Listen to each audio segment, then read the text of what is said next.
Semana passada, vários veículos de comunicação se retiraram, não ficam mais ali naquele cercadinho que tem no Palácio da Alvorada.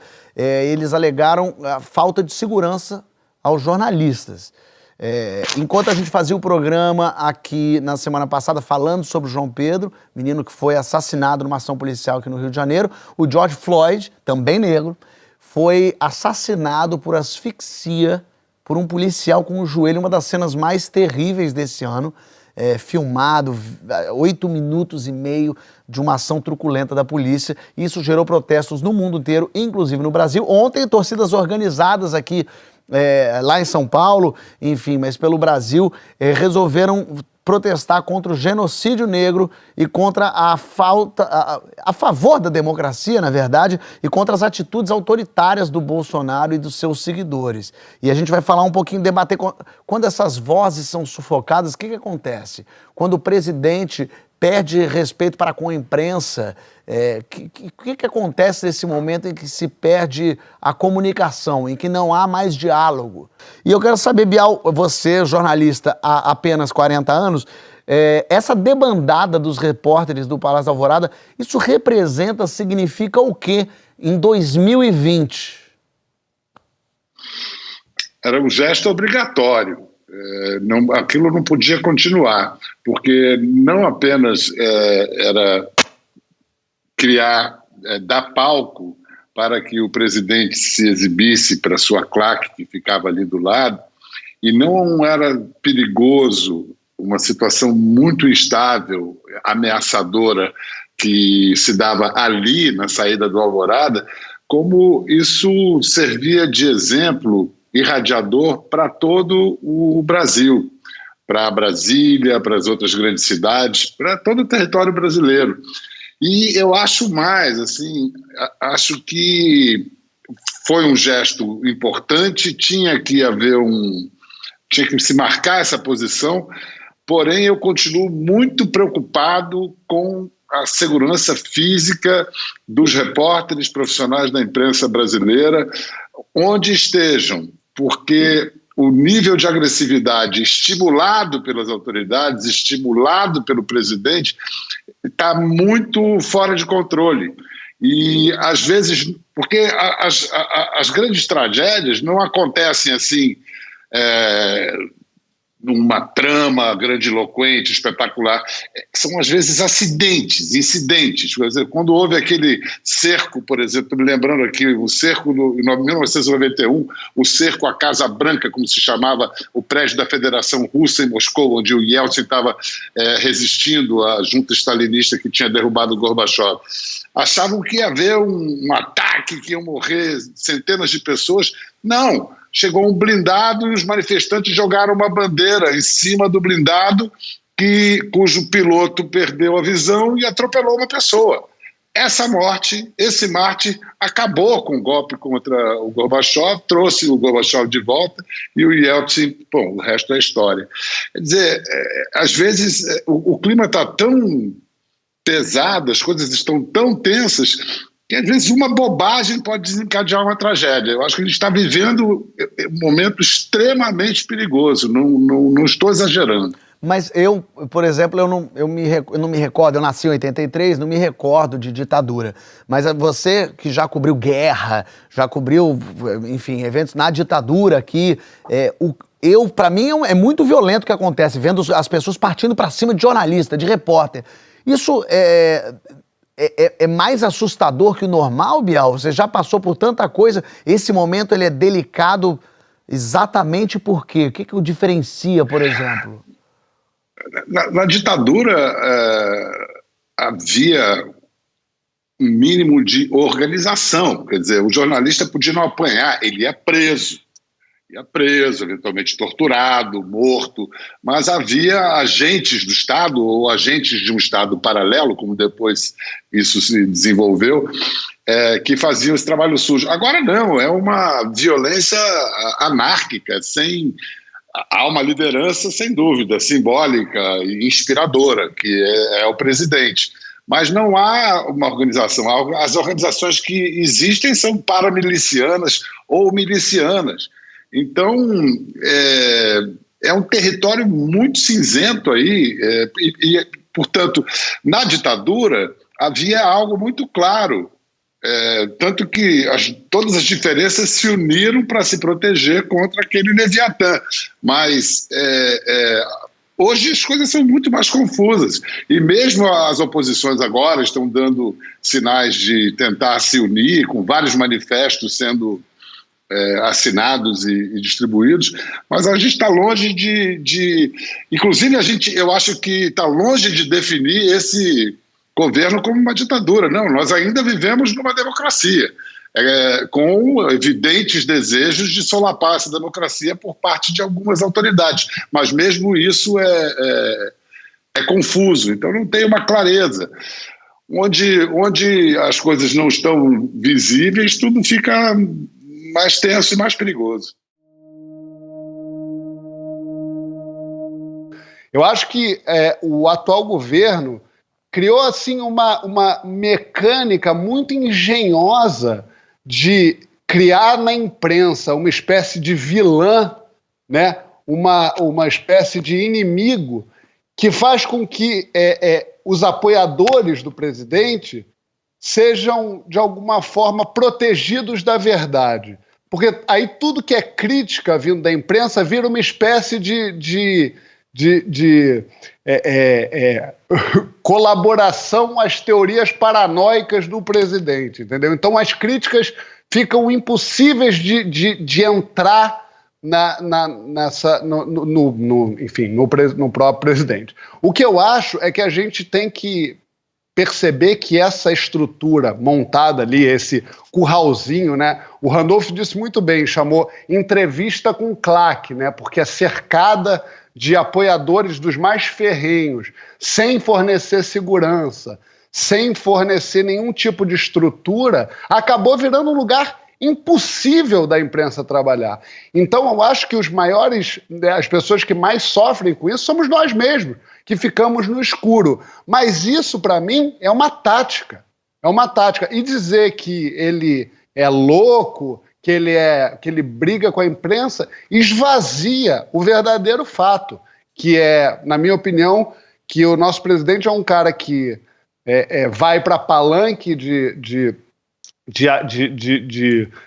pessoas que estão gritando contra a democracia. Eu acho que o nosso presidente é irresponsável, é despreparado, e ele usa essa vilanização da imprensa para fazer com que as coisas que ele faz, enfim, duvidosas apareçam. A democracia, ela é um sistema pensado para instaurar na sociedade um diálogo complexo, plural e heterogêneo. Isso é a beleza e a riqueza dela. Ela canaliza diferentes vozes, diferentes interesses de diferentes grupos sociais. Tá? O problema é que isso também é o que a torna um sistema complicado. As coisas andam com muito mais lentidão, com muito mais resistência. Precisamente porque você tem um conjunto muito heterogêneo de interesses. O que acontece? Algumas instituições no Brasil, historicamente, elas funcionam mal.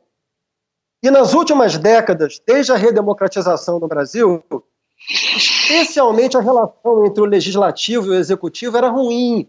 O chamado presidencialismo de coalizão foi mais um presidencialismo de cooptação, né? Onde o governo oferecia cargos aos partidos de natureza mais fisiológica, que exerciam esses cargos muito mais voltados para poder do que para o interesse da população.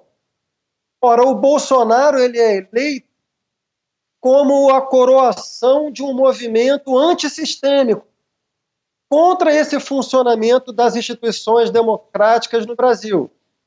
Então, o que acontece? Daí que vem o problema. O Bolsonaro e os bolsonaristas, eles acreditam que as instituições, os demais poderes, estão impedindo o presidente de fazer o que ele quer e de transformar profundamente o país. Sabe qual é o problema desse raciocínio? É que ele está certo. as instituições da democracia são desenhadas constitucionalmente para impedir que uma única pessoa, um único poder, faça o que quer. Perfeito. Mas o Bolsonaro... Sendo que é isso. Então, Bial, só para terminar... Objetivo... Eu concordo inteiramente com você, Bial. A gente tá sob gelo finíssimo, precisamente porque as instituições democráticas têm que cumprir o seu papel, que é o de delimitar os demais poderes. Cada poder se equilibra, é o princípio de contrapeso. Então, o princípio tem 3 séculos. Isso vem da obra do Montesquieu. E, por outro lado, o bolsonarismo acha que isso não é o princípio da democracia, isso é uma disfunção da democracia. Então, enquanto permanecer essas duas estruturas, elas vão se chocar sem boa solução à vista. Desculpa, Bial, faz. Não, eu que peço desculpas. Eu só ia complementar dizendo que esse sempre foi o objetivo declarado de Bolsonaro na campanha, objetivo delineado, expresso pelo Olavo de Carvalho, de ruptura com o chamado establishment, que o Olavo de Carvalho se apropriou de uma expressão do Raimundo Fauro e traduziu por estamento burocrático.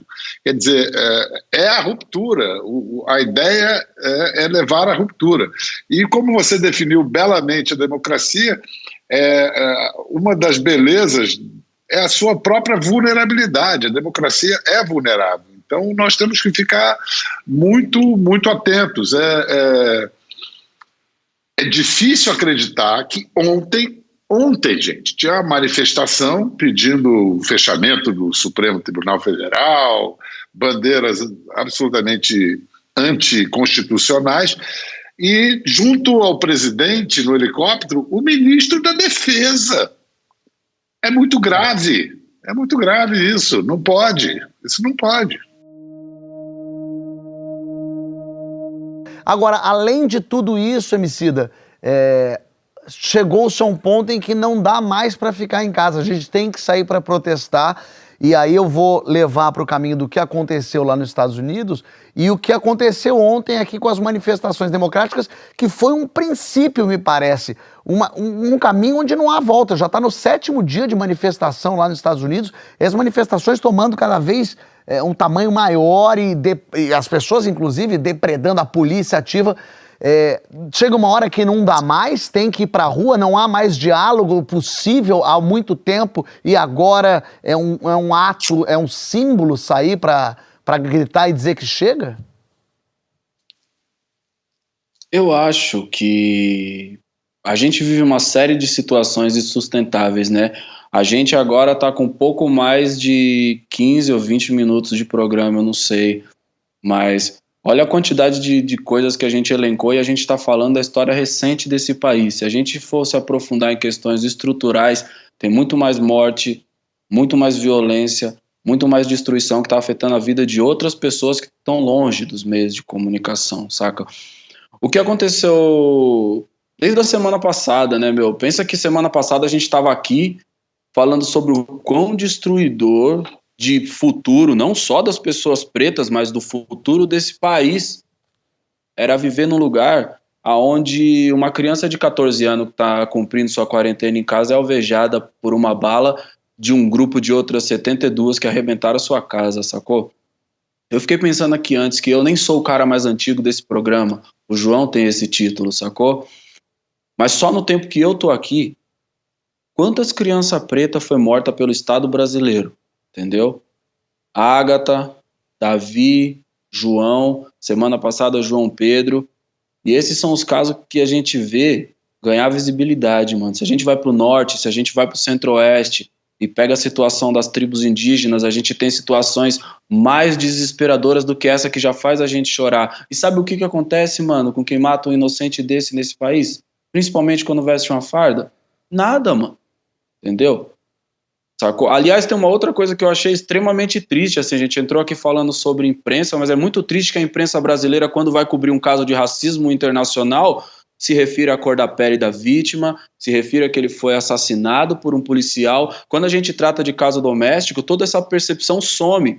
E aí, se trata esse tipo de assunto como se ele fosse uma grande suposição. E se alguém levanta esse ponto e fala, existe uma situação que estruturalmente assassina pessoas pretas, a gente recebe colunista dizendo que é vitimista, político imbecil reverberando esse mesmo tipo de discurso. Até nisso o viralatismo do Brasil impera, saca, mano? A gente só aceita debater o racismo se a gente for pautado pelos Estados Unidos. O racismo do Brasil, ele pode seguir matando à vontade, nadando de braçada. Eu não tenho mais nem palavra para descrever como é a situação que a gente vive. Eu sou pai de 2 meninas pretas, mano, sacou?